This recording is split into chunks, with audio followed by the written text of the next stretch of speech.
Je vous propose de résoudre avec vous 4 exercices qui illustrent les points de la matière concernant la chimie quantitative. Voici les énoncés des 4 exercices que nous allons résoudre ensemble. N'hésitez pas à faire une capture d'écran et à essayer de résoudre les exercices avant de regarder les correctifs. Voici le premier exercice. On engage comme réactif 40 g de sulfure de fer 2 et 200 cm3 de chlorure d'hydrogène, dont le titre massique est de 0,3 et la masse volumique 1,15 g par cm3. On obtient 8,7 litres de sulfure d'hydrogène gazeux. Nous sommes dans des conditions normales de température et de pression. Calculez le rendement de la réaction. Ce que l'on vous demande ici est donc de calculer un rendement. Pour rappel, le rendement est le rapport entre le nombre de moles ou la masse que l'on obtient réellement, que l'on divise par le nombre de moles ou la masse que l'on pourrait théoriquement obtenir. Théoriquement, cela signifie en considérant que l'entièreté du réactif en défaut réagit. On peut exprimer ce rendement en pourcents, on multiplie alors le rapport par 100. Je vous propose de commencer par calculer le nombre de moles de sulfure d'hydrogène qui sont réellement produits. Pour ce faire, on va utiliser le volume molaire du gaz. Nous sommes dans les conditions normales de température et de pression.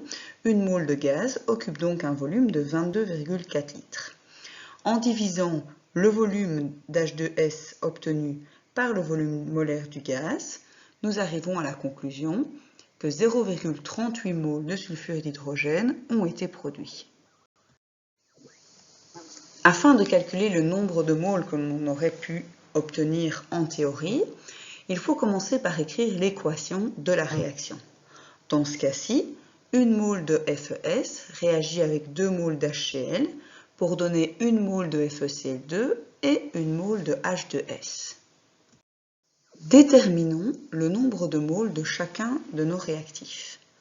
En ce qui concerne le sulfure de fer, nous pouvons voir dans l'énoncé que nous en avons 40 g. Nous utilisons la relation nombre de moles est égal à la masse sur la masse molaire, qui ici est de 88 g par mole, et nous trouvons donc le nombre de moles de sulfure de fer. Déterminons maintenant le nombre de moles de chlorure d'hydrogène. Nous savons que la masse volumique de la solution, qui est le rapport entre la masse de la solution et le volume de la solution, est de 1,15. Nous savons également que nous avons 200 cm3 de solution. Dès lors, la masse de la solution est de 230 g. Nous savons également que le titre massique est de 0,3. Ce titre massique est le rapport entre la masse d'HCl et la masse de la solution. Nous pouvons dès lors calculer la masse d'HCl en multipliant par 0,3 la masse de la solution. Il ne nous reste alors plus qu'à calculer le nombre de moles d'HCl en utilisant le rapport entre la masse d'HCl et sa masse molaire. Analysons le nombre de moles de chacun de nos deux réactifs afin d'identifier le réactif limitant. Dans notre cas, il s'agit du sulfure de fer. En effet, on voit qu'il faut 2 fois plus de chlorure d'hydrogène que de sulfure de fer. Ça se voit à l'aide des coefficients stéchiométriques de notre réaction chimique. Dans notre cas, si l'ensemble du chlorure d'hydrogène devait réagir, il nous faudrait donc 0,95 moles de sulfure de fer. Or, nous en disposons uniquement de 0,45. Nous pouvons donc dire que le nombre de moles de sulfure d'hydrogène pouvant être théoriquement produit est de 0,454.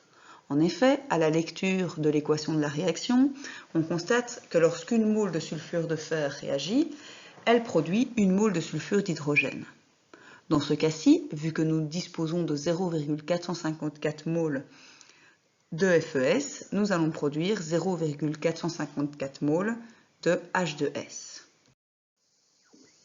Nous pouvons maintenant calculer le rendement de la réaction en faisant le rapport entre le nombre de moles de sulfure d'hydrogène réellement produits et le nombre de moles de sulfure d'hydrogène que l'on aurait théoriquement pu obtenir. Ce rapport est multiplié par 100 pour obtenir le rendement en pourcents. Le deuxième exercice fait appel aux notions de titre massique et de masse volumique. Voici son énoncé. Quel volume d'une solution aqueuse de sulfate d'hydrogène à 60% en masse, de masse volumique 1,5 g par cm3, faut-il mettre en œuvre pour préparer, par réaction avec du chlorure de sodium, 300 cm3 d'une solution d'acide chlorhydrique à 20% de masse volumique 1,1 g par cm3. Comme bien souvent en chimie, je vous conseille de commencer par écrire l'équation de la réaction d'intérêt. Nous pouvons constater dans l'énoncé que nos réactifs sont le sulfate d'hydrogène, c'est-à-dire l'H2SO4, et le chlorure de sodium, c'est-à-dire NaCl. Nous savons que nous allons produire de l'acide chlorhydrique, HCl. Nous pouvons déduire que l'autre produit sera de l'hydrogénosulfate de sodium, NaHSO4. Intéressons-nous à la solution que nous désirons obtenir. Nous savons que nous voulons 300 cm3 d'une solution d'acide chlorhydrique à 20% de masse volumique 1,1 g par cm3. Il serait dès lors intéressant de calculer le nombre de moles d'HCl que renferme cette solution. Pour ça, commençons par calculer la masse d'HCl en utilisant la formule du titre massique. Je vous rappelle que le titre de massique est égal à la masse du composé d'intérêt, dans ce cas-ci l'HCl, sur la masse de la solution que nous connaissons. Nous pouvons maintenant facilement calculer le nombre de moles d'HCl en utilisant la relation le nombre de moles est égal à la masse sur la masse molaire.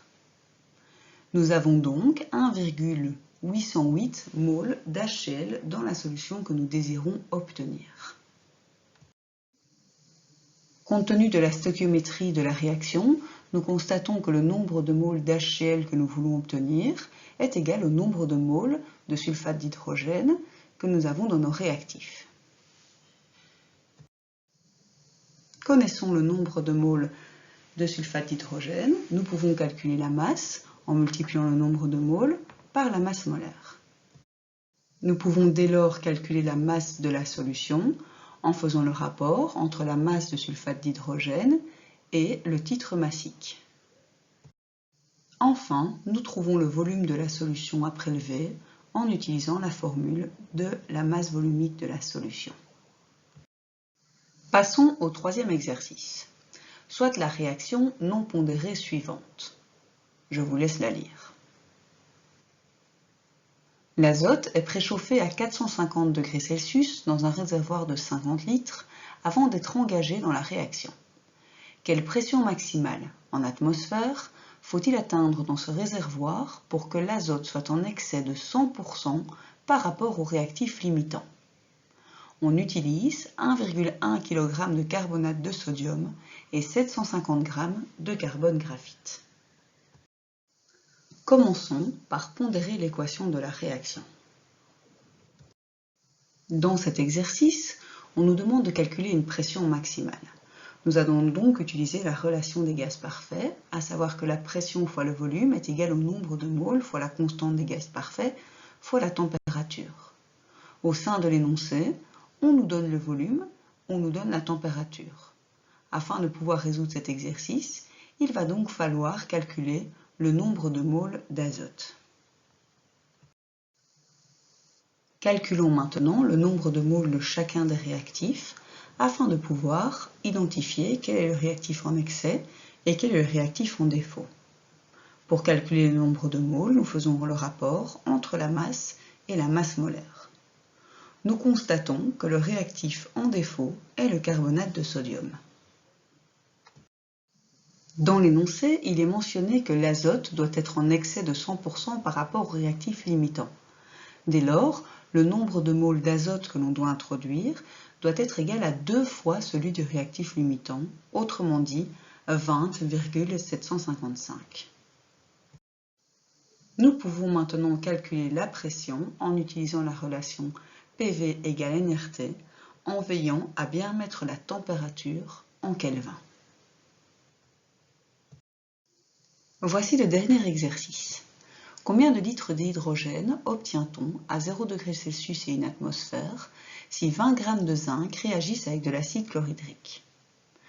Quel est le volume d'acide à 15% en masse nécessaire sachant que la masse volumique de la solution d'acide chlorhydrique à 15% est de 1,073 g par cm3. Commençons par écrire l'équation chimique de la réaction. Nous savons que nous faisons réagir du zinc avec de l'acide chlorhydrique et que de l'hydrogène va être formé. L'autre produit sera du chlorure de zinc. Afin de calculer le volume d'hydrogène produit, commençons par déterminer le nombre de moles de zinc qui réagissent. Pour ça, nous faisons le rapport entre la masse du zinc et sa masse molaire. Compte tenu des coefficients stoichiométriques, nous savons que le nombre de moles d'hydrogène produit est le même que le nombre de zinc qui réagit, à savoir 0,305 moles. Afin de calculer le volume d'hydrogène, nous utilisons le volume molaire d'un gaz dans les conditions normales de température et de pression, à savoir qu'une mole de gaz occupe toujours un volume de 22,4 litres. Nous trouvons donc la réponse à la première question. Afin de déterminer le volume d'acide chlorhydrique que nous devons utiliser, commençons par calculer le nombre de moles d'HCl dont nous avons besoin. Nous savons, toujours grâce à la stoichiométrie de la réaction, qu'il est 2 fois plus grand que le nombre de moles de zinc. Il vaut donc, dans notre cas, 0,61 moles. Nous pouvons alors calculer la masse d'HCl en multipliant le nombre de moles d'HCl par sa masse molaire. Ensuite, grâce à la valeur du titre massique, nous pouvons calculer la masse de la solution et enfin calculer le volume de la solution à l'aide de la masse volumique.